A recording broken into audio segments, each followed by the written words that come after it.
Hello दोस्तों, नमस्कार। स्वागत है आप सभी का एक बार फिर से आपके अपने YouTube चैनल गौरव सर व्लॉग्स में। दोस्तों, आज का वीडियो हमने बनाया है 10th क्लास की बुक फुटप्रिंट्स विदाउट फीट से चैप्टर 3 द मिडनाइट विजिटर के क्वेश्चन आंसर पर। तो आइए दोस्तों समझते हैं कि इस चैप्टर के सॉल्यूशन हमें किस प्रकार से करने हैं। तो सबसे पहले हम देख लेते हैं पेज नंबर 14 पर रीड एंड फाइंड आउट। जो क्वेश्चन पूछे गए हैं उनका आंसर हमें किस प्रकार से लिखना है। सबसे इफेक्टिव आंसर आपके सामने है। आइए दोस्तों देखते हैं पहला क्वेश्चन क्या है। Question 1, how is Ausable different from other secret agents.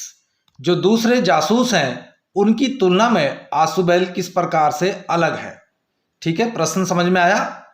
आपको बताना है वो डिफरेंट क्यों दिखता है, उनसे अलग क्यों दिखता है। क्योंकि जब उसके पास फॉलर जाता है, जो यंग राइटर है, वो देखता है कि आजुबेल तो बिल्कुल वैसा लगता ही नहीं कि वो जासूस होगा, तो ऐसा क्यों है। तो इसका आंसर आपको इस प्रकार से लिखना है, Ausable was different from other secret agents in several ways. कई तरीके से वह दूसरे जासूसों से भिन्न है। He had a small room in the musty corridor of a gloomy French hotel that was on the 6th and top floor, and it was secretly a setting for a romantic adventure। देखिए, एक तो उसके पास जो है एक French hotel के एक musty dusty और ऐसे मतलब जिसको हम कह सकते हैं कि वहाँ पर फफूंद की गंध भरी हुई थी और बहुत ही हल्की रोशनी थी, और उस होटल की 6ठी मंजिल पर एक छोटा सा कमरा था जहां पर किसी रोमांटिक एडवेंचर की कल्पना भी नहीं की जा सकती थी। ठीक है, he was a sloppy fat man. वो थोड़ा सा मोटा, छोटे कद का मोटा व्यक्ति था, विद अ वियर्ड एक्सेंट। ठीक है, उसका जो एक्सेंट था, लिहाज था, जिसे हम कह सकते हैं तरीका था, वो बिल्कुल ही वियर्ड यानी बहुत ही सरप्राइजिंग था, बहुत ही अलग था। In spite of living in Paris for over 20 years after moving from Boston, Boston से, ठीक है, पेरिस आने के 20 साल बाद भी he spoke French and German.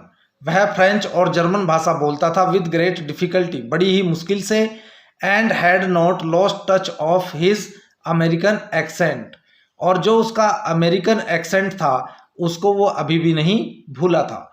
Generally a spy got message passed secretly to him by beautiful girls. देखिए, सामान्यतः क्या होता है कि किसी जासूस के पास, स्पाई मीन्स जासूस, किसी जासूस के पास गुप्त तरीके से सुंदर लड़कियां मैसेज लेकर आती हैं। Ausable was not of that kind. Ausable उस तरह का नहीं था। He got only a routine telephone call making an appointment. उसको केवल एक रूटीन टेलीफोन कॉल आया जिस पर उसे एक अपॉइंटमेंट लेना था। These were some of the ways, ये कुछ ऐसे तरीके थे। He was different from the conventional notion of a secret agent, जो उसको किसी रेगुलर सीक्रेट एजेंट से बिल्कुल अलग करते थे। Besides in the story we noticed how he deal with Max by cooking up some stories and convinced him to act accordingly. देखिए, वो किस प्रकार से मैक्स को फूल बना देता है, किस प्रकार से उसके साथ डील करता है। वह कुछ कहानियां गढ़ता है और फिर उन पर एक्ट करके उसको बेवकूफ़ बना देता है, so that he could get rid of Max forever. इस प्रकार वो हमेशा के लिए मैक्स से पीछा छुड़ा लेता है।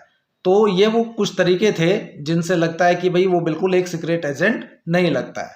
Now see question number 2, Who is Fowler and what is his first authentic thrill of the day। तो देखिए, फॉलर कौन था और उसके लिए दिन की पहली रोमांचकारी घटना क्या थी। तो आइए दोस्तों इसको देख लेते हैं। इसका आंसर इस प्रकार से आपको लिखना है, Fowler was a young and romantic writer. Fowler एक युवा और रोमांटिक राइटर लेखक था। Who had come to meet Ausable, जो आजुबेल से मिलने के लिए आया था। He experienced his first authentic thrill of the day when he saw an unknown man in Azubel's room pointing a small automatic pistol towards him and Azubel। तो देखिए, उसके लिए दिन की पहली रोमांचकारी घटना थी जब उसने एक अजनबी व्यक्ति को कमरे में एक सेमी ऑटोमेटिक गन लिए हुए उसकी तरफ और अजबेल की तरफ ताने हुए देखा।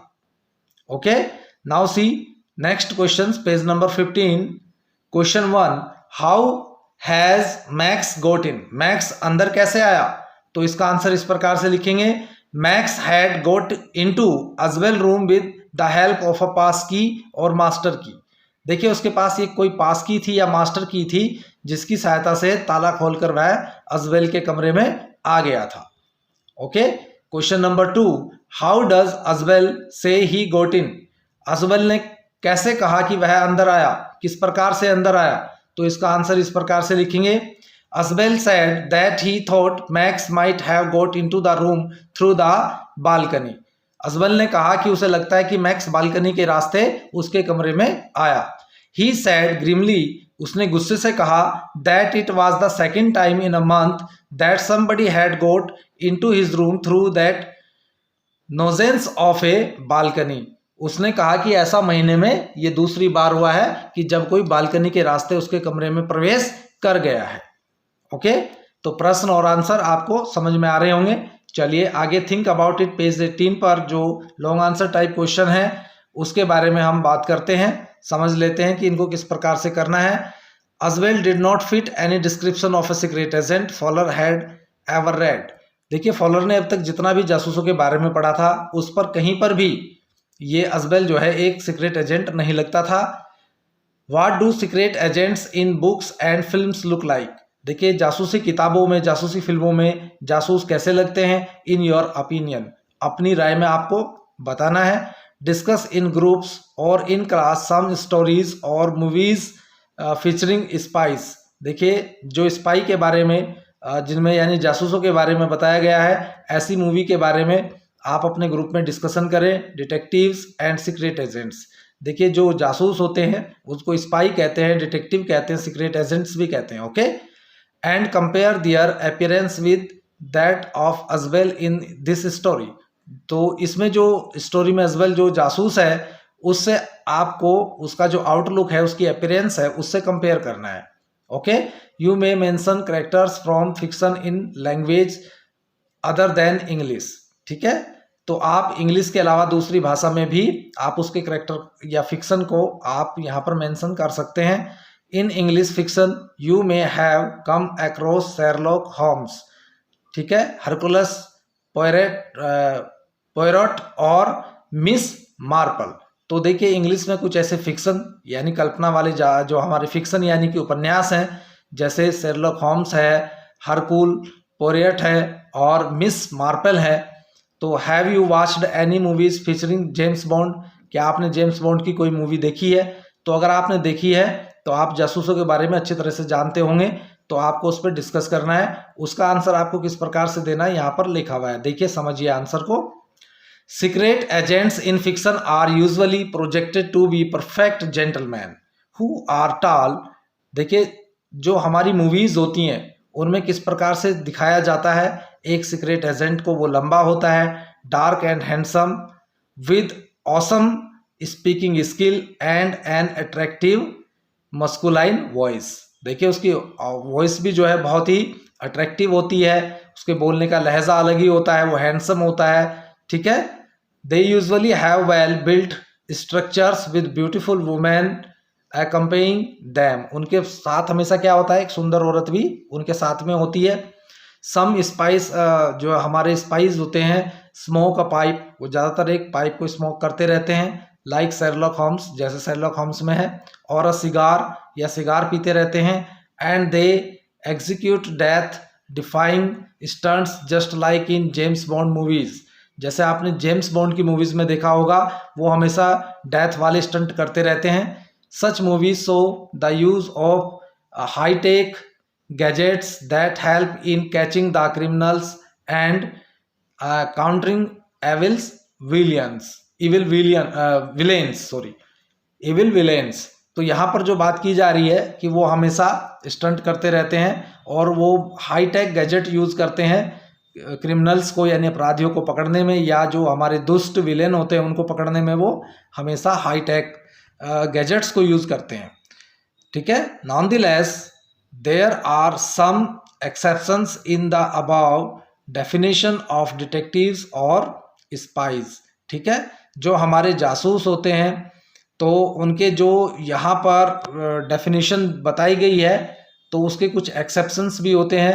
One such fine example in the detective character named Feluda which was created by famous Bengali film maker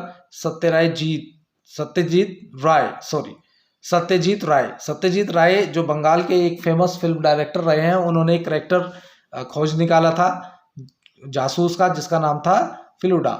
ठीक है, Feluda was a tall charming and athletic secret agent who had amazing analytical power, eagle eyed view and superb observation skill.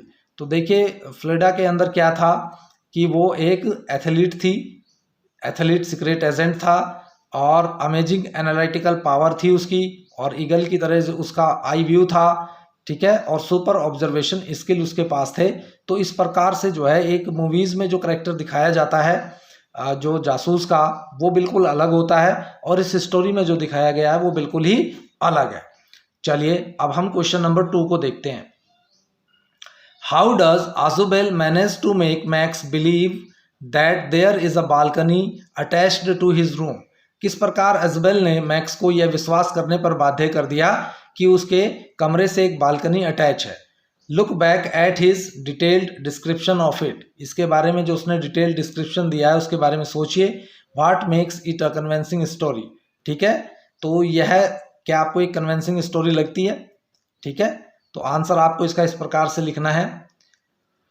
While talking to Fowler, Asbel created a comprehensive description of how his room was part a larger apartment and how the living room that connected through the door had a balcony।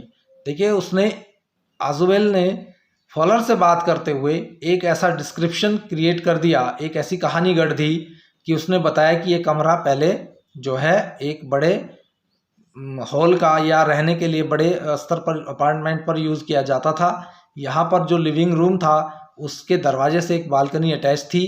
His further stated how somebody broke into his office through that balcony earlier and this made it a convincing story for Max to believe instantly. तो उसने कहा कि पिछले महीने पहले ही कोई उस balcony के रास्ते इस कमरे में प्रवेश कर गया था।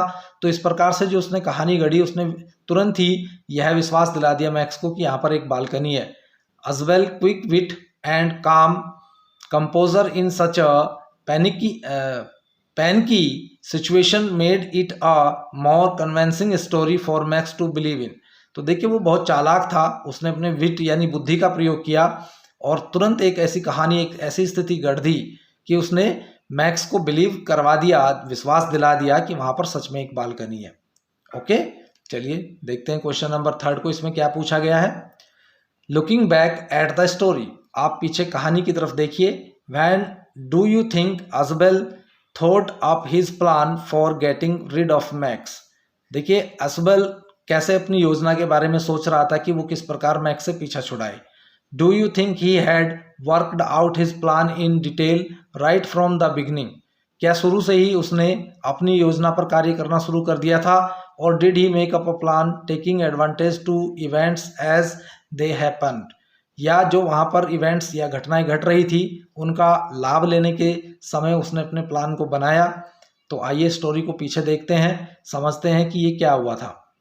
तो इसका आंसर इस प्रकार से हो जाएगा, नो नहीं, I don't think that Ausable had thought up his plan earlier to get rid of Max. देखिए उसने शुरुआत से ऐसी कोई योजना नहीं बनाई थी कि उसको मैक्स से पीछा छुड़ाना है। He maintain his calm composure and took advantage of events and the situation as they happen. जैसे घटनाएं घटी, परिस्थितियां पैदा हुई, उसने उन्हीं का लाभ उठाया। He made up a story of the balcony outside the room to convince Max into believing him, and then when there was a knock at the door, he said that he had called the police to check on him and make sure that everything was all right। ठीक है, उसने जो कहानी गढ़ी ये balcony वाली कि भाई मेरे कमरे की खिड़की के नीचे एक बालकनी है, ठीक है, तो उसने मैक्स को बिल्कुल विश्वास दिला दिया और जैसे ही दरवाजे पर नोक हुई तो उसने कहा कि मैंने पुलिस को बुलाया था कि वो चेक कर ले कि सब कुछ ठीक है या नहीं है। All these things made Max desperate and shiver in fear. इन सारी चीज़ों से मैक्स को निराशा हुई और उसको भय से वो कांपने लगा। He become restless and without checking outside. ठीक है, वो लापरवाह हो गया और बिना बाहर जांच किए ही jumped out of the window. उसने खिड़की पर छलांग लगा दी क्योंकि उसको लग रहा था कि वहां पर कोई बालकनी जरूर होगी, जबकि ऐसा नहीं था। ठीक है, टॉक अबाउट इट पेज 18-19 पर कुछ क्वेश्चन दिए गए हैं। ठीक है दोस्तों, आइए इनको देख लेते हैं। इन दिस स्टोरी, इस कहानी में Ausable shows great presence of mind. Ausable ने जो है एक ग्रेट प्रेजेंस ऑफ माइंड का यहाँ पर, ठीक है, परिचय दिया है। और the ability to think quickly, या तेजी से विचार करने का, and act calmly and wisely, और शांति से बुद्धिमता से इस पर अभिनय करने का। In a situation of danger and surprise, खतरे और सरप्राइज की स्थिति में, give examples from your own experience और नरेट ए स्टोरी। आपको अपना खुद का अनुभव बताना है या एक स्टोरी आपको ऐसी ही नरेट करनी है। Which shows someone's presence of mind, जिससे किसी की प्रेजेंस ऑफ माइंड का पता चले। ठीक है, this story has a resemblance of to the play if I were you. देखिए, जो आपने कक्षा 9 में भी पढ़ा था एक chapter if I were you, तो ये बिल्कुल उसकी झलक इसमें दिखाई देती है। A criminal held Gerard as a hostage. ठीक है, वहां पर एक अपराधी जो है जेरार्ड के घर में शरण ले लेता है और However, Gerard trapped the criminal with confidence and treated him like a guest. देखिए, उस अपराधी के साथ पूरे विश्वास के साथ उसको एक मेहमान की तरीके से जिरार्ड ट्रीट करता है। He convinced the criminal to run away from that place as the police was behind him.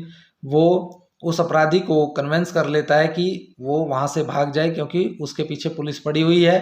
He showed the criminal that exit door for escaping, which was actually a cover door. वो उस अपराधी को दिखाता है कि यहाँ से भागने का दरवाजा है, जबकि वो एक अलमारी का दरवाजा होता है। The criminal blindly followed Gerard's instructions and tried exiting through the door. देखिए, वो अपराधी जिरार्ड पर के अनुदेशों पर या निर्देशों पर पूरी तरह विश्वास कर लेता है और उस दरवाजे से भागने की कोशिश करता है, but was eventually trapped in the cupboard. और वो भाग्य से उस अलमारी में जो है ट्रैप कर लिया जाता है या वो जाल में फंस जाता है। तो ये ठीक बिल्कुल इफ आई वर यू जो हमने कक्षा 9 में पढ़ा था, वो एक इसी तरह की स्टोरी थी जिसमें ग्रेट प्रेजेंस ऑफ माइंड को शो किया गया था। ओके, चलिए now she question number 2, discuss what you would do in the situations describes below. नीचे जो situations describe की गई हैं उनमें आप क्या करेंगे। Remember that presence of mind comes out of a state of mental preparedness. देखिए, जो आपका मानसिक तैयारियां होती हैं तो ये presence of mind उन्हीं से निकलती है। If you have thought about possible problems or danger, यदि आप संभावित प्रॉब्लम्स और खतरे के बारे में सोचें, and about how to act in such situations, और आप सोचें कि यदि ऐसी सिचुएशंस आ जाए तो आपको किस प्रकार से एक्ट करना है। You have a better chance of dealing with such situations if they do arise. यदि ऐसी परिस्थितियां बनती हैं या पैदा होती हैं तो आपके पास एक चांस रहता है उनसे डील करने का। तो आपको पहले ही विचार कर लेना चाहिए कि यदि जीवन में ऐसी परेशानियां पैदा होती हैं तो आपको किस प्रकार से उनका समाधान करना है, किस प्रकार से उनका सॉल्यूशन करना है। तो वो सिचुएशन क्या है, कुछ यहाँ पर मेंशन की गई है। आइए देख लेते हैं कि यहाँ पर कौन कौन सी सिचुएशन को मेंशन किया गया है। नंबर 1 है, a small fire starts in your kitchen. अचानक आपके किचन में थोड़ी सी आग लग जाती है। A child starts to choke on a piece of food. ठीक है, देखिए, कोई बच्चा खाने के किसी टुकड़े को निगल लेता है या वो फंसा लेता है गले में। An electrical appliance start to hiss and gives out sparks. किसी बिजली के किसी उपकरण से अचानक चिंगारियां निकलनी स्टार्ट हो जाएं।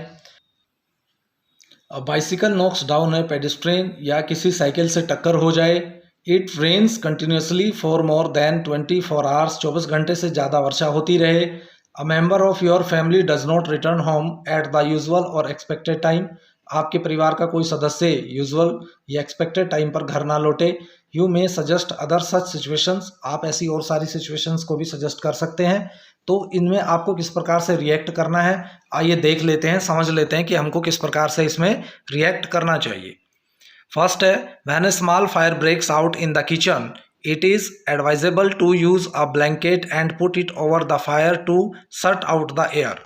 देखिए, हवा को रोकने के लिए आपको फिर क्या करना होगा, यदि किचन में छोटी आग लग जाए तो उस पर आपको एडवाइस दी जाती है कि आप एक ब्लैंकेट डाल दें, कंबल डाल दें। We should carefully observe that if the fire is not due to an electrical problem. तो हमें ये भी ध्यान से देखना है कि किसी बिजली के कारण तो ये प्रॉब्लम नहीं आई है या ये आग तो नहीं लगी है। Water can be splashed on it, यदि ये बिजली से नहीं लगी है तो आप इस पर पानी डाल सकते हैं।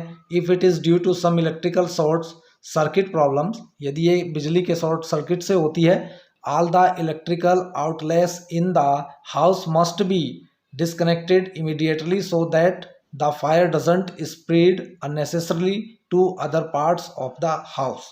तो जो मेन स्विच बोर्ड होता है वहाँ से आपको बिजली को तुरंत बंद करना होगा, जिससे कि घर के अन्य कोनों में या पूरे घर में ये करंट ना फैले, बिजली ना फैल जाए। ओके, सेकंड को देखिए, the child's back should be rubbed and thumped slowly until the piece of food stuck in the food pipe is vomited out. देखिए, आपको बच्चे को थोड़ा सा जो है कंधे की तरफ लगाना है, उसकी पीठ को थपथपाना है, जिससे कि जब तक उसके फूड पाइप में यानी उसकी खाने की नली में फंसा हुआ टुकड़ा उल्टी करके बाहर नहीं निकल जाता। However in case the child finds difficulty in breathing, इस समय बच्चे को सांस लेने में दिक्कत हो सकती है, he she should be given trained medical help immediately, उसको तुरंत मेडिकल हेल्प दी जानी चाहिए। ओके, थर्ड सिचुएशन यदि आपके सामने आती है तो इसमें आपको क्या करना है, as a temporary measure the electrical outlet connected to the appliance should be immediately disconnected by removing the plug from the socket. यदि घर में कोई ऐसा चीज़ हो जाती है बिजली से, तो तुरंत आपको इलेक्ट्रिकल वायर को उसके सॉकेट से अलग करना होगा। Later an authorised person should be called to repair the appliance and checked thoroughly before using it again. तो देखिए, तुरंत आपको किसी ऑथोराइज्ड पर्सन को, किसी इलेक्ट्रीशियन को बुलाना होगा, जिससे कि वो इसको ठीक कर सके और फिर आप इसको दोबारा यूज़ कर सकें। नंबर 4 सिचुएशन में आपको क्या करना है, it is advisable to give some first aid to the pedestrian immediately and seek help from people around। देखिए, एक्सीडेंट की स्थिति में आपको क्या करना है, जिस व्यक्ति का एक्सीडेंट हो गया है तुरंत उसको फर्स्ट एड दीजिए, वहाँ पर जितने लोग इकट्ठा हुए हैं उनसे मदद लीजिए। If the person has a major injury, यदि ऐसे व्यक्ति को ज़्यादा गहरी चोट लगी हो, he she could be rushed to the hospital immediately. तो देखिए, ऐसे व्यक्ति को तुरंत हॉस्पिटल पहुँचाया जाना चाहिए। ओके, नंबर 5 सिचुएशन में आपको क्या करना है, excessive rains can cause floods. देखिए, यदि ज़्यादा बारिश होती है, ये एक्सेसिव रेन होती है, तो ये क्या कर सकती है, ये बाढ़ को ला सकती है। All necessary precautions should be taken to save all possessions from getting damaged and a precautionary measure it is advisable to inform the concern authority for necessary action. तो देखिए, यदि इतनी ज़्यादा बारिश हो जाती है, ऐसी कोई भी स्थिति आ जाती है और ज़्यादा नुकसान होने की स्थिति होती है, तो आपको कुछ ऐसे मेजर बताए जाते हैं, कुछ ऐसी एडवाइस दी जाती है कि आप तुरंत स्टेट अथॉरिटी या आपकी जो डिस्ट्रिक्ट अथॉरिटी होती है या जो आपके ऑथोराइज्ड पर्सन होते हैं, उनको आप तुरंत इसकी सूचना दें, जिससे कि वो कोई प्रभावी कदम उठा सकें। ओके, इसके बाद नंबर 6 सिचुएशन में आपको क्या करना है, just in case a family member does not return home at the usual time. यदि कोई परिवार का सदस्य सामान्य समय पर घर नहीं लौटता है, we should inquiry at the place where he she might have visited.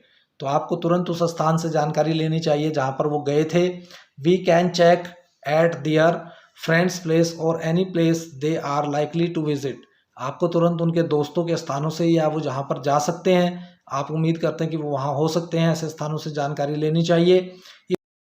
If none of them are able to give the whereabouts of the family member, यदि कोई भी जानकारी वो ना दे पाए आपके परिवार के सदस्य के बारे में, it is advisable to inform that local police and file a first information report. तुरंत आपको लोकल पुलिस को सूचना देनी चाहिए और एक FIR दर्ज करानी चाहिए। And seek help in tracking the person और उस व्यक्ति को ढूंढने में मदद लेनी चाहिए। तो दोस्तों यही सॉल्यूशन थे इस चैप्टर के। कैसे लगे आपको सॉल्यूशन? यदि ये वीडियो आपको अच्छा लगा हो तो वीडियो को लाइक कर दीजिए, अपने दोस्तों के साथ भी शेयर कर दीजिए। हमारे चैनल को सब्सक्राइब करना मत भूलिए, बेल आइकन को दबाना मत भूलिए। फिर मिलते हैं आपको अगले किसी वीडियो में, तब तक के लिए bye bye. Thank you so much.